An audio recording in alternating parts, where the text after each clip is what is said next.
توفيقه وامتنانه، وأشهد أن لا إله إلا الله وحده لا شريك له تعظيما لشأنه، وأشهد أن محمدا عبده ورسوله الداعي إلى رضوانه صلى الله عليه وعلى آله وصحبه وسلم.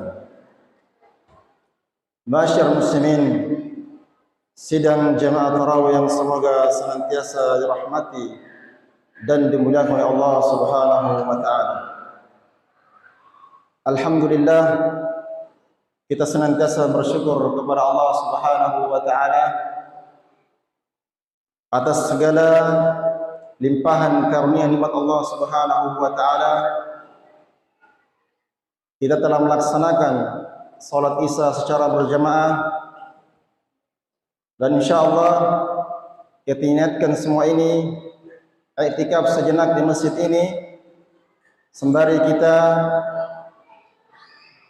duduk saling berwasiat di atas kebaikan, di atas kesabaran, yang dengannya lah kita selamat dari golongan orang-orang yang merugi.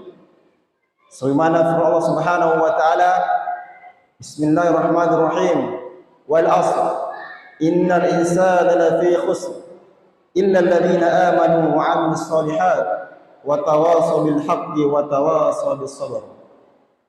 Allah Subhanahu wa taala mengawali dengan sumpah demi waktu, innal insana lafi khusr, sungguhnya seluruh manusia berada di dalam kerugian.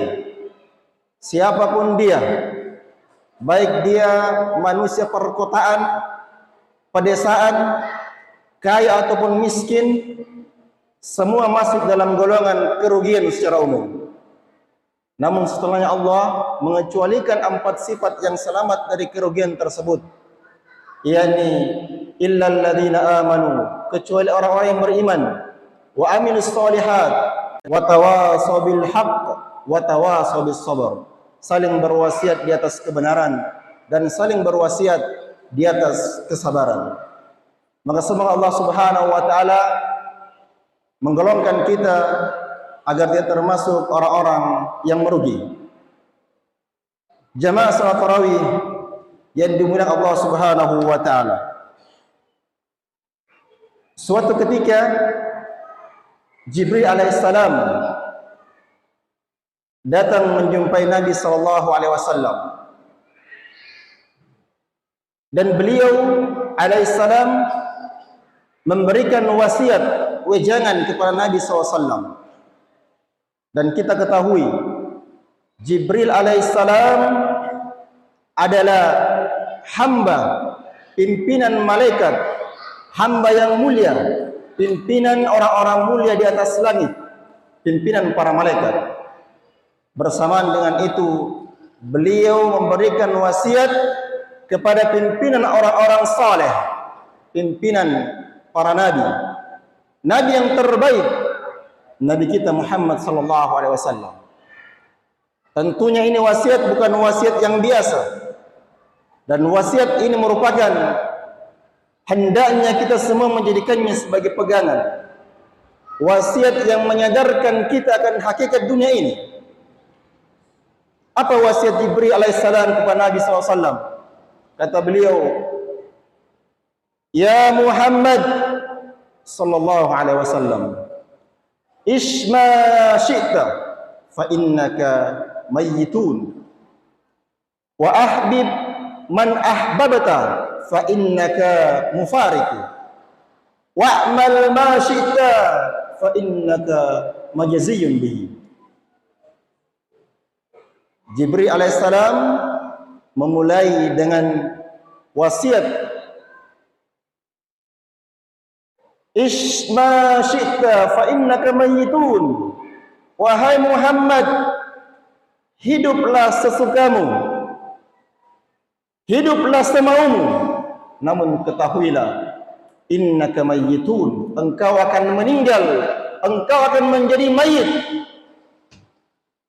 Wa ahbib man ahbabta, cintailah, sayangilah siapa yang engkau ingin cintai.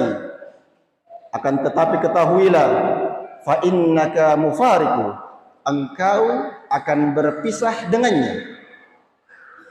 Wa'mal ma syi'ta fa innaka majziyun bi, beramallah, berbuatlah sesukamu apa yang kau kehendaki, namun ketahui engkau akan menuai balasan atas segala apa yang kau perbuat. Subhanallah. 3 wasiat yang sangat menggetarkan jiwa kita. Kalau kita merenungkan wasiat ini, kita akan tersadarkan akan hakikat dunia ini, akan hakikat untuk apa Allah Subhanahu wa taala menciptakan kita di dunia ini, bahwa kematian pasti akan datang menjemputku. Sebaliknya, seorang yang melupakan kematian maka akan dihukum dengan 3 perkara juga. Yang pertama, dia akan mengundang-undang untuk bertobat kepada Allah. Nantilah, nanti saya tua. Namun keburu nanti kematian telah datang menyebutnya dalam keadaan dia belum bertobat kepada Allah Subhanahu wa taala. Yang kedua, dia akan panjang angan-angan, tidak pernah merasa puas dengan apa yang dimiliki. Yang ketiga, dia akan malas beribadah sebab ambisinya adalah dunia dan dunia, melupakan tempat kembalinya yaitu akhirat, alam kubur, tempat dia akan dimasukkan ke dalam tanah dan dikubur oleh manusia. Maka hendaknya hal ini menjadi bahan renungan buat kita, untuk kita memacu diri kita, mempersiapkan bekal sebanyak-banyaknya, terlebih kita di bulan Ramadan, mempersiapkan amalan-amalan soleh yang ikhlas kepada Allah Subhanahu wa taala, agar dengannya menjadi pemberat amalan kita yang membawa kita kepada keselamatan di dunia dan di akhirat. Kemudian wasiat yang kedua dari Jibril alaihissalam, wa ahbib man ahbabta fa innaka mufariqu, cintailah siapa yang ingin engkau cintai, namun ketahuilah engkau akan berpisah dengannya. Kehidupan dunia, kecintaan merupakan fitrah yang Allah Subhanahu wa taala berikan kepada kita. Seorang suami cinta kepada istrinya, begitu pula sebaliknya. Seorang anak atau ayah cinta kepada anaknya, kepada orang tuanya, merupakan fitrah dan nikmat dari Allah Subhanahu wa taala. Namun ketahuilah, betapapun kita cinta kepada mereka, pastinya kita akan berpisah dengannya. Kalau bukan kita meninggalkan orang yang kita cintai, kita akan ditinggalkan oleh mereka. Sudah menjadi ketentuan Allah Subhanahu wa taala. Karenanya, tatkala kita mencintai seorang, cintailah semuanya karena Allah. Jadikan kecintaan itu menjadi wasilah untuk semakin dekat kepada Allah Subhanahu wa taala. Fa innaka majziyun bi, berbuatlah, beramallah sukamu, karena sungguhnya engkau akan menuai balasannya. Ini merupakan peringatan buat kita. Tatkala kita ingin berbuat sesuatu, mengucapkan sesuatu, hendaklah kita memikirkan akibatnya. Karena tidaklah kita berucap, tidaklah kita beramal, melainkan semuanya akan mendapatkan balasan. Jika kebaikan yang kita lakukan, kebaikan yang kita ucapkan, maka Allah Subhanahu wa taala memberikan pahala untuknya. Namun jika selainnya, maka dia juga mendapatkan apa yang dia lakukan. Karena Allah mengingatkan, "Faman ya'mal mithqala dzarratin khairan yarah." Maka siapa yang beramal seberat zarrah pun, sekecil atom, maka niscaya dia akan melihat balasannya. Wa may ya'mal mithqala dzarratin syarran yarah. Siapa saja yang berbuat kejelekan sekecil atom, sebesar biji zarrah, maka dia pula niscaya akan mendapatkan, melihat balasan atas apa yang dia perbuat. Semoga nasihat ini memberikan kesadaran buat kita, menyadarkan buat kita agar senantiasa memacu diri kita, memaksimalkan waktu dan kesempatan yang Allah Subhanahu berikan kepada kita.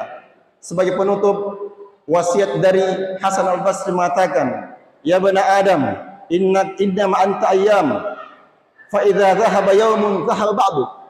Kata Hasan Al-Basri rahimahullah, wahai anak Adam, wahai manusia, innama anta ayyam, sungguhnya kalian hanyalah bilangan-bilangan hari. Fa idza dhahaba yawmun, ketika pergi satu hari dari kalian, dhahaba ba'du, maka pergi pula, hilang pula sebagian dari diri kalian. Karenanya Al-Bakar Al-Mazri mengatakan, jika memungkinkan di antara kalian ketika datang hendak ingin tidur, maka hendaklah dia meletakkan catatan wasiatnya di dekat kepalanya. Sebab kata beliau, dia tidak tahu, boleh jadi malam ini, malam itu dia tidur dalam keadaan sebagai penduduk dunia, dan dia bangun sudah menjadi penduduk akhirat. Artinya tidak bangun lagi. Siapa yang bisa memastikan kita masih hidup besok? Hari yang kemarin telah berlalu, tidak akan kembali. Hari ini hari kita, hari untuk beramal, menabung kebaikan, menanam benih-benih kebaikan. Adapun besok, kita belum tentu mendapatkannya. Tidak ada jaminan siapapun akan hidup besok. Sebentar lagi tidak ada jaminan, apalagi besok. Karenanya, hendaknya hal ini menyadarkan buat kita untuk selalu meletakkan kematian di depan mata kita. Bahkan ketika salat kita sekalipun, hadirkanlah bahwasanya ini salat terakhir kita.